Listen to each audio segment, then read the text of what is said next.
what's up? The Car Addict here again with another video. Today we have my Porsche Boxster. It's a 98 model. This is the first gen. So I'm gonna do a quick buyer's guide and an owner's update of this car. If you haven't already seen the video, I did one when I first bought it. It's gonna be somewhere up here and you'll be able to see it. Check it out, but let me show you guys what I've done so far. I've owned this car for about a year now and it did have some problems with it. I did buy it for like $5,000, so I wasn't expecting a perfect car. But let me show you what I have done with it so far. So right now, as you can see, you can already tell I've blacked out the headlights. I got a lot of hate for doing this, but I really like the look on it, and I didn't like the orange here. So I feel like it looks more menacing this way. And I did add a little Gran Turismo windshield banner there, just for my preference, you know, my touch, just to personalize the car. And I did change the wheels. I did not like the OEM wheels on this. I picked this up at a junkyard actually for $250. So it came with tires, but the tires were all mismatched. So I bought a whole new set of tires, and it's not the most perfect wheel, but it does look pretty good. I do plan to buy some roadie form or maybe some work wheels for this car one day. And then another little mod that I've done to this car is, it's nothing really exciting, but I did add a little strip of red tape there just to give it a more of a race car look. And that's about it for the visual mods. I did have a couple of problems, as I mentioned earlier. This car, the first problem that arose was basically it started revving. Actually, it started idling incorrectly. It would bounce up and down, which really scared me, so I took it to the shop, and it was just a leaking hose for the intake, and they had to clean the MAF sensor. So that cost me a bunch of money. So make sure when you guys are buying this car, you guys have some reserve, especially if you buy it at a very, very cheap price. And another problem that happened was I overlooked it when I was buying it because I was so excited to just have a Porsche. I never knew I could like ever have one of these cars. The front shocks right here was bent.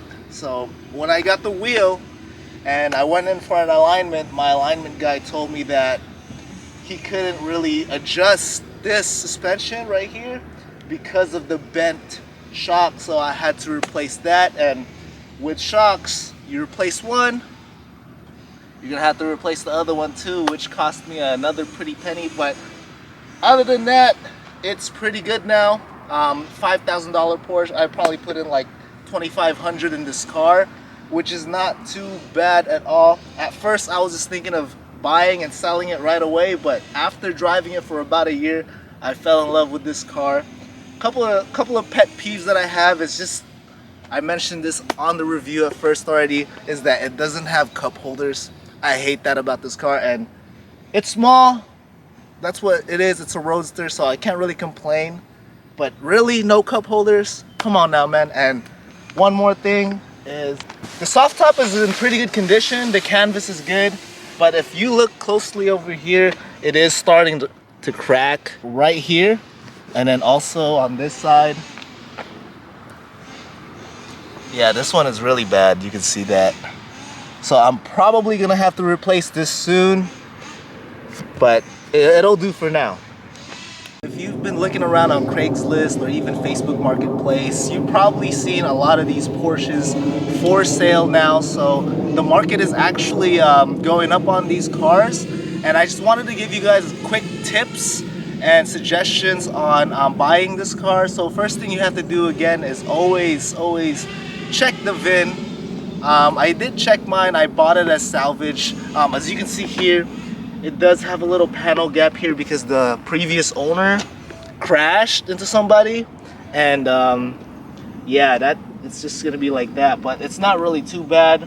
That's why it was $5,000. But another thing you should really look for in this car is that the IMS bearing, which is a bearing that is in the transmission area around the engine, and it is notorious for breaking down on this car, but it is in certain years. So my year, the 1998, the first gens, has the dual row IMS bearing, which means that it's a little bit more solid than the 2000 and up cars.